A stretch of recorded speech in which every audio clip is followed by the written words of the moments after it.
আজ ভাঙড়ে হাই মাদ্রাসা অভিভাবক প্রতিনিধি নির্বাচনের অভিভাবকরা যে নমিনেশন করবে তার দিন ছিল। ইন্ডিয়ান সেকুলার ফ্রন্টের পক্ষ থেকে 6 জন অভিভাবিকাকে ঠিক করা হয়েছিল এই অভিভাবক নির্বাচনে প্রতিদ্বন্দ্বিতা করার জন্য। আমরা খবর পেয়েছিলাম ইতিপূর্বেই যে এখানে তৃণমূল কংগ্রেস শওকত মোল্লার নেতৃত্বে একটা অরাজকতা করতে পারে, নমিনেশনে ডিস্টার্ব করতে পারে। আমরা লোকাল প্রশাসনকে জানিয়েছিলাম, লোকাল প্রশাসনকে বলেছিলাম আমরা যে প্রয়োজনে তাহলে আমরাও জমায়েত করব। ভাঙড়ের জমায়েতের দিকে তো আইএসএফ পিছিয়ে নেই, তখন প্রশাসনের পক্ষ থেকে জানানো হয়েছিল কেউ জমায়েত করতে পারবে না, সবাই শান্তিপূর্ণভাবে এসে জমায়েত, যার অভিভাবকরা তার প্রস্তাবকদেরকে নিয়ে এসে নমিনেশন করাবে। প্রশাসনের কথা মতো আমরা কেউ জমায়েত করিনি। আমাদের পার্টির আলোচনার ভিত্তিতে যে কেউ আর কারো আসার প্রয়োজন নেই, যে 6টা প্রার্থী আর তার প্রস্তাবক নিয়ে 18-20 জন যেটা আছে সেটাই থাকবে। আমরা কি দেখলাম, প্রশাসন যে কথা ডিরেক্ট বলেছিলেন আমাদের জন্য, সেটা হয়তো বিরোধীদের জন্য সে কথা তারা রাখতে পারলেন না। তৃণমূল কংগ্রেস বেশ কিছু জায়গায় জমায়েত করেছিল, বাইরে থেকে লোক নিয়ে এসছে, ক্যানিং পূর্ব থেকে জীবনতলা থেকেও লোক নিয়ে এসেছিল, শওকত মোল্লা সাহেব নিয়ে এসে এখানে উত্তপ্ত করার চেষ্টা করছিল সকাল থেকে। আমাদের যখন যারা অভিভাবকরা তাদের আপনার প্রার্থী প্রস্তাবকদেরকে নিয়ে থানার ওখানে পৌঁছায়, মানে একটা পয়েন্ট করা ছিল, ওখান থেকে আমরা একসাথে গিয়ে আমাদের মাদ্রাসায় গিয়ে নমিনেশন দেবে।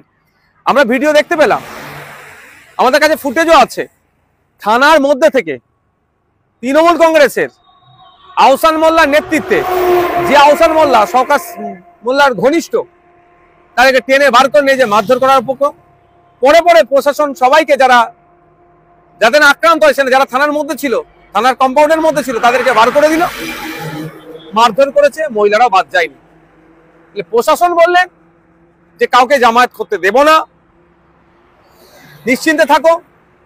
প্রশাসনের কথায় আমরা কোনো জমায়েত করলাম না, উল্টে আমাদের কর্মীরা, আমাদের অভিভাবকরা আক্রান্ত হলো। আমরা এই বিষয়টা ছাড়বো না, থানার ওখানে হচ্ছে, থানার কম্পাউন্ডের মধ্যে, যে থানার সামনে হচ্ছে, থানার সিসিটিভি আছে, সেই সমস্ত নিয়ে এটার শেষ দেখে আমরা ছাড়বো। 1 নম্বর কথা। 2 নম্বর কথা হচ্ছে, শওকত সাহেব গণতন্ত্রের কথা বলে, শওকত সাহেব বাংলার কথা বলে, অনেক গল্প শোনায়, বিনা একটা সামান্য মাদ্রাসা নির্বাচন। ভাঙড়ে নাকি আইএসএফ শেষ হয়ে গেছে, ভাঙড়ে নাকি আইএসএফ নাই, তাহলে একটা শওকত সাহেবরা তো পারতো, সুযোগ ছিল অভিভাবক নির্বাচনে অংশগ্রহণ করা, যে আইএসএফ কটা অভিভাবকদের ভোট পাই বা তৃণমূল কটা ভোট পাই, এটাও তারা চেক করতে পারতো।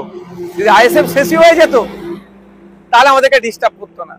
আমাদের কর্মীরা আঘাত পেয়েছে, আমাদের কর্মীরা হসপিটালাইজ আছে, ট্রিটমেন্ট করতে নিয়ে গেছে ব্যাপকভাবে, যেমন মহিলারাও আমাদের বাদ যায় না।